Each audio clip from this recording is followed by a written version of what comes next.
pool of money, but the problem was the fiscal management of that money. The government ideal is to avoid having excess money. If you fail to spend your allotted funds, you risk losing it in the next budget. You would certainly not be recognized for being efficient. Business people, on the other hand, are rewarded for having excess money and are applauded for their efficiency. As this cycle of growing government spending continued, the demand for money increased, and the tax the rich idea was adjusted to include lower income levels down to the very people who voted it in, the poor and the middle class.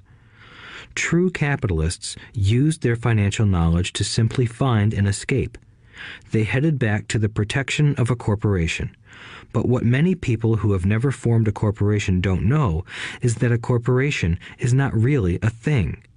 A corporation is merely a file folder with some legal documents in it, sitting in some attorney's office and registered with a state government agency. It's not a big building or a factory or a group of people. A corporation is merely a legal document that creates a legal body without a soul. Using it, the wealth of the rich was once again protected. It was popular because the income tax rate of a corporation is less than the individual income tax rates. In addition, certain expenses could be paid by a corporation with pre-tax dollars. This war between the haves and have-nots has raged for hundreds of years.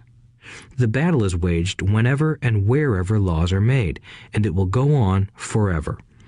The problem is that the people who lose are the uninformed, the ones who get up every day and diligently go to work and pay taxes. If they only understood the way the rich play the game, they could play it too. Then they would be on their way to their own financial independence. This is why I cringe every time I hear a parent advise their children to go to school so they can find a safe, secure job. An employee with a safe, secure job without financial aptitude has no escape. Average Americans today work 5 to 6 months for the government just to cover their taxes. In my opinion, that is simply too long. The harder you work, the more you pay the government. That is why I believe that the idea of take from the rich backfired on the very people who voted it in. Every time people try to punish the rich don't simply comply. They react. They have the money, power, and intent to change things. They don't just sit there and voluntarily pay more taxes.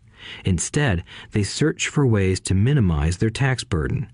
They hire smart attorneys and accountants and persuade politicians to change laws or create legal loopholes. They use their resources to effect change. The tax code of the United States also allows other ways to reduce taxes. Most of these vehicles are available to anyone, but it is the rich who find them because they are minding their own business. For example, 1031 is jargon for Section 1031 of the Internal Revenue Code, which allows a seller to delay paying taxes on a piece of real estate that is sold for a capital gain through an exchange for a more expensive piece of real estate. Real estate is one investment vehicle that has a great tax advantage. As long as you keep trading up in value, you will not be taxed on the gains until you liquidate. People who don't take advantage of these legal tax savings are missing a great opportunity to build their asset columns. The poor and middle class don't have the same resources. They sit there and let the government's needles enter their arm and allow the blood donation to begin.